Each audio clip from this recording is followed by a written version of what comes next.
বদনাম কখন হয়? যখন সুনামের কাজ তুমি করবা।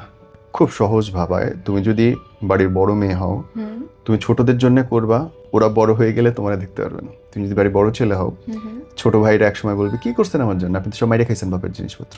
তুমি যার জন্য যত করবা, তুমি তার কাছ থেকে তত নিন্দে পাবে। এইটাই দুনিয়ার নিয়ম। কারণ সবাই বলে যে বিড়াল খেয়ে মুখ মুছে, আসলে বিড়াল না, মানুষ খেয়ে মুখ মুছে। আমরা প্রতিদান স্বীকার করতে এত বেশি লজ্জাবোধ হয়, একটু নিজের পায়ে দাঁড়ানো শিখলেই, একটু উপরে উঠলেই মনে হয় যে না, হচ্ছে না, এনার কথা স্বীকার করলে আমি ছোট হয়ে যাব। এই যে হীনমন্যতা ভোগা শুরু করে, যেখানটায় কৃতজ্ঞ থাকা উচিত, সেখানটায় সে নিজেকে ছোট করতে থাকে ওই পার্সপেক্টিভে গিয়ে।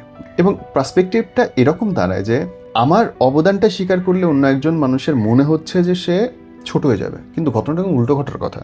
যে আমি একজনের কাছে হেল্প পাইছি, আমার তাকে থ্যাংক ইউ বলার কথা। এবং যারা কোনোদিন থ্যাংক ইউ বলতে পারে না, তারা জীবনেও কখনো